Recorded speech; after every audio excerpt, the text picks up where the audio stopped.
I want to do a recap on my visit to the Delta. Once again, I had an awesome time with Joseph.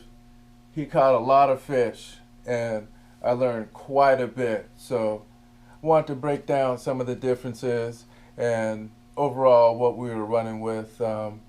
First, the whole idea, we had a plan. We researched kind of the pattern out there. The FLW tournament had recently had a tournament out there, and they also fished a cold front, which was similar to the pattern that we had saw or we're going to be facing, rather. So we checked out what they used, mainly a whole lot of punching. There was some frogs, but chatterbait and punching. So that's what we basically had set up for. So I had a chatterbait. I had a half ounce. It was kind of like a bright brim, maybe, and I had a Berkeley Pit Boss on there, sideways green pumpkin.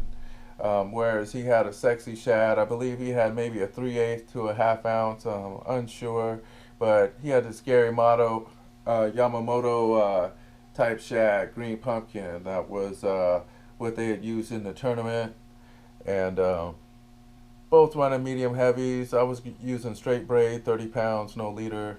I believe he was using a leader on his. He ended up with probably about 4 or 5 bites off of that one, including a striper, probably about 22 to 23 inches. From there, once we searched out the bass, and that took quite a long time, he caught that striper early in the morning. Then immediately after that, he caught a bass right off the point where I was throwing mine. I actually got a couple of nibbles, but nothing that committed like they committed to his chatterbait. So there was a difference there, kind of what we were throwing and what was getting bid. Also in the presentation level, I think, like you said, he had a floral leader to my straight braid. From there, the punching. So after searching probably about 6 to 8 hours, we finally came up on a stretch where he got a couple bites off of his chatterbait off the front of the boat. I was moving the back of the boat. Couldn't really get anything. So from there, we slowed down, started punching again. But we spent the day punching. We spent the day frogging. We threw worms. We hit a number of places. I just saved you the pain of that. We searched for hours till we came upon this stretch, and for 45 minutes, that's where we hit 90% of the fish. So got in there, started punching. I had an ounce and a half. I had an orange skirt. I was going with the bandito bug, the Alabama craw. Got the green pumpkin on one side, the orange on one side. Then I tried to switch to the D-bomb, all green pumpkin. Excuse me here. Just didn't work out. What he was crushing them on was actually this purple, slight green pumpkin in it, but mainly purple D-bomb with an ounce, I believe, on a 20-pound floral leader. I was going straight braid, 65, because I was punching deep. I was thinking that might be the strategy, but where we pulled up was about 2 to 3 feet worth of water, clear, different from the stained water that was really moving. So we got out of the current that was moving. The wind was about 15 miles an hour, and it was cold. So we were sliding up in the different creek areas and found some slack water, 2 to 3 feet, clear, and I was punching deep. He was hitting them close off the weed edges. That's what the pattern turned out to be if you wanted to hit these fish.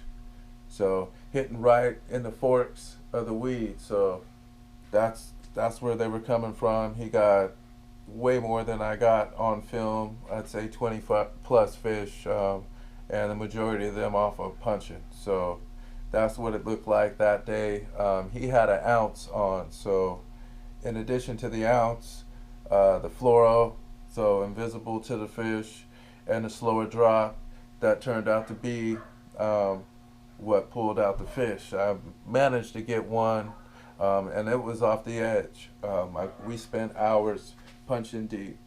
punching pockets, punching holes in deep cover, just punching thick cover in general. So the pattern that actually worked was hitting those edges and hitting them with a lighter weight. So I definitely learned about presentation and trying to get the cleanest, lightest presentation possible.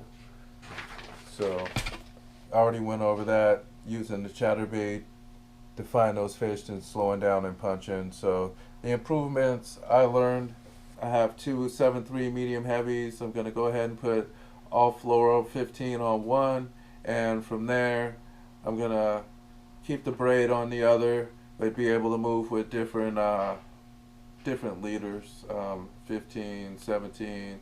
If I have 15, it'll probably be 17, 20, just to see what's going on, depending on the conditions, giving the lightest and best presentation possible.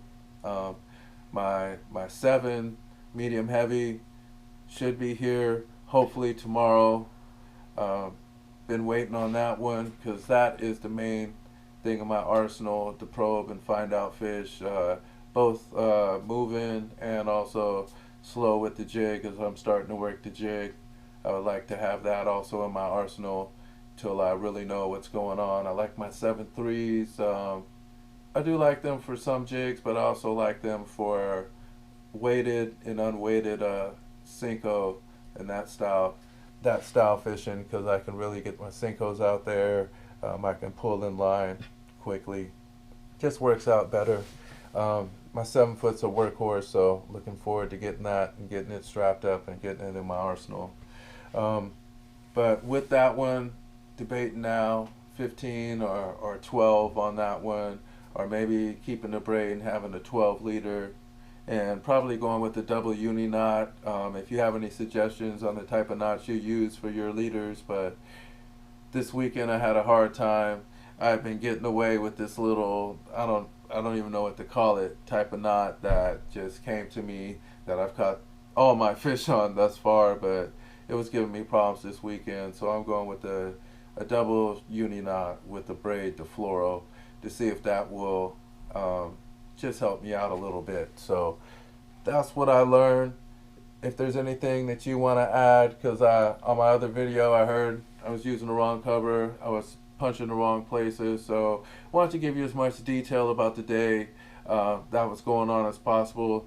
That video was long enough, so I didn't want to add this to that, but also want to have dialogue on that. If you are, again, just happening to tune in, going to the end, you got to check out my other video for it to make sense with what I'm doing and what I'm talking with here. I hope this helps everybody out. Also, we started in the Pittsburgh area, did not get down to Stockton, so that was the area that we worked.